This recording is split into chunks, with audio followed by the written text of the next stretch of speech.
Assalamualaikum warahmatullahi wabarakatuh. Perkenalkan, nama saya Siti Nurhaliza dengan NIM 200209129. Saya merupakan salah satu mahasiswi di Win Arani di Banda Aceh dengan prodi Pendidikan Guru Madrasah Ibtidaiyah. Saya membuat video ini guna memenuhi tugas final pembelajaran IPA SD MI 2. Di video kali ini kita akan membahas tentang ekosistem, di mana satuan pendidikannya merupakan Madrasah Ibtidaiyah kelas 5 semester 1, merupakan mata pelajaran IPA, tema 5 mengenai ekosistem, subtema 1, komponen ekosistem, pembelajaran 1. Kompetensi inti 1. Menerima dan menjalankan ajaran agama yang dianutnya. 2. Memiliki perilaku jujur, disiplin, tanggung jawab, santun, peduli, dan percaya diri dalam berinteraksi dengan keluarga, teman, dan guru. Memahami pengetahuan faktual dengan cara mengamati, mendengar, melihat, membaca, dan bertanya berdasarkan rasa ingin tahu tentang dirinya, makhluk ciptaan Tuhan, dan kegiatannya, dan benda-benda yang dijumpainya di rumah dan di sekolah. Selanjutnya, menyajikan pengetahuan faktual dalam bahasa yang jelas dan logis, dalam karya yang estetis, dalam gerakan yang mencerminkan anak sehat, dan dalam tindakan yang mencerminkan perilaku anak beriman dan berakhlak mulia. B. Kompetensi dasar dan indikator. Kompetensi dasar, di sini kita menggunakan KD yang 3.5 yang berisi menganalisis hubungan antara komponen ekosistem dan jaring-jaring makanan di lingkungan sekitar. Dengan indikator 3.5.1 mengenai menjelaskan pengertian ekosistem dan 3.5.2 mengenai menyebutkan jenis-jenis ekosistem individu, populasi, serta komunitas. Apa sih ekosistem itu? Nah, simak videonya agar kita tahu bagaimana sih ekosistem itu. Ekosistem adalah kumpulan makhluk hidup dan benda-benda yang tak hidup yang saling berinteraksi dan bergantung satu sama lain di suatu lingkungan. Semua makhluk hidup memerlukan lingkungan tertentu untuk memenuhi kebutuhannya. Lingkungan merupakan segala sesuatu yang berada di sekitar makhluk hidup. Ekosistem tersusun atas dua komponen utama, yaitu komponen biotik dan abiotik. Yang pertama adalah komponen biotik. Komponen biotik adalah komponen makhluk hidup di suatu ekosistem, contohnya tumbuhan, hewan, manusia, dan bakteri. Selanjutnya ada komponen abiotik. Komponen abiotik adalah komponen benda tak hidup di suatu ekosistem, contohnya udara, air, cahaya matahari. Bagian hidup dan tak hidup di sebuah lingkungan saling berinteraksi dan saling bergantung satu sama lain dan membentuk sebuah ekosistem. Jadi, dapat disimpulkan ekosistem adalah interaksi antara makhluk hidup dan benda-benda tak hidup di sebuah lingkungan. Ekosistem tersusun atas individu, populasi, dan komunitas. Yang pertama sekali, kita akan membahas tentang individu. Individu adalah makhluk hidup tunggal. Contohnya adalah seekor kambing. Seekor kambing pada gambar ini dikatakan sebagai makhluk yang hidup tunggal atau disebut dengan individu. Kemudian gambar selanjutnya ada sebuah pohon.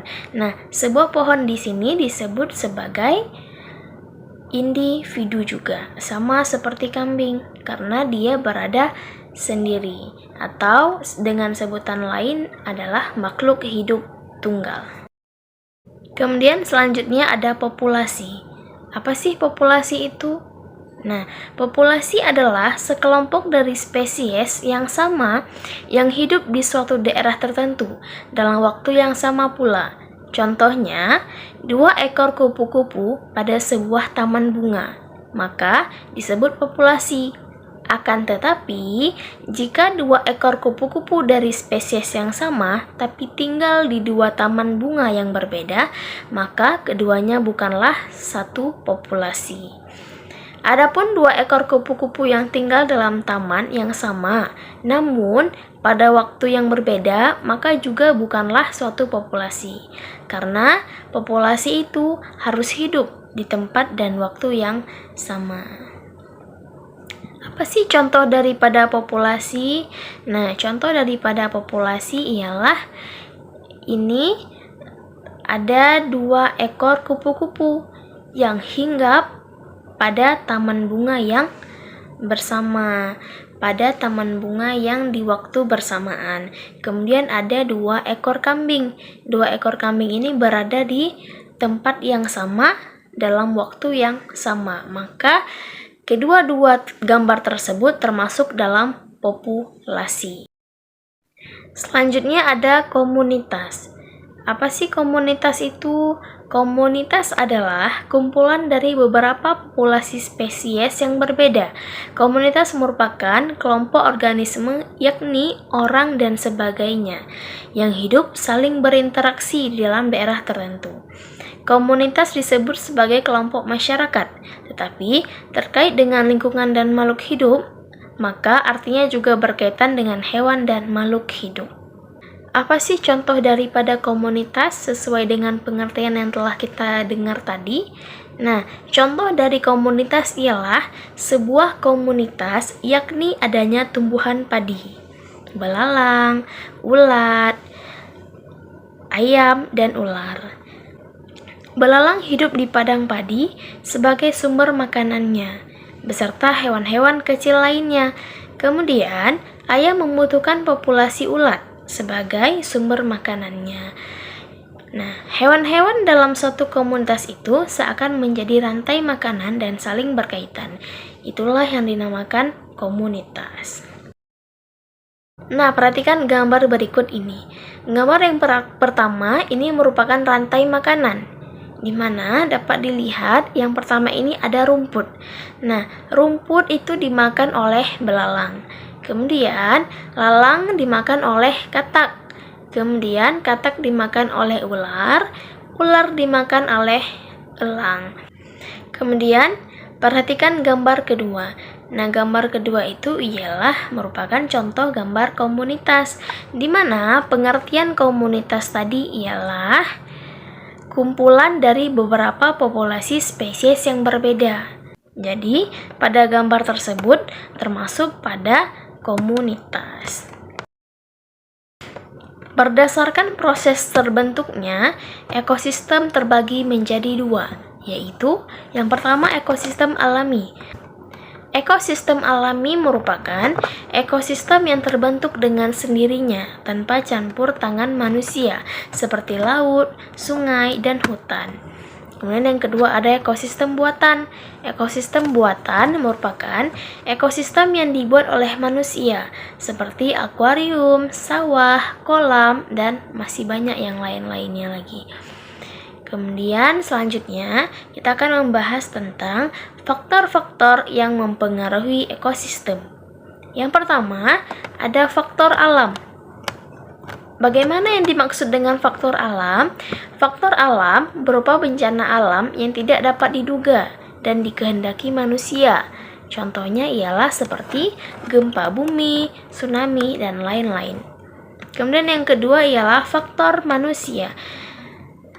Bagaimana yang disebut dengan faktor manusia? Faktor manusia ialah aktivitas manusia yang tidak direncanakan dengan baik dan dapat menyebabkan pengaruh pada alam sekitar dan ekosistem. Contohnya seperti pembuangan limbah sembarangan, penebangan hutan, dan lain-lain. Nah, perbuatan tersebut merupakan contoh daripada hal yang bisa menyebabkan pengaruh pada alam sekitar dan ekosistem. Agar lebih bersemangat, ayo kita bernyanyi. Pada hari ini kita belajar bersama tentang komponen-komponen ekosistem kita, lingkungan alam dan juga lingkungan buatan, danau, gunung, sawah, sungai, dan juga lautan. Hey! Hey, yuk ayo ayo ayo ayo kita belajar. Yuk ayo ayo ayo kita bergembira. Yuk ayo ayo ayo ayo kita belajar. Yuk ayo ayo ayo kita bergembira. Sekian penjelasan singkat dari saya.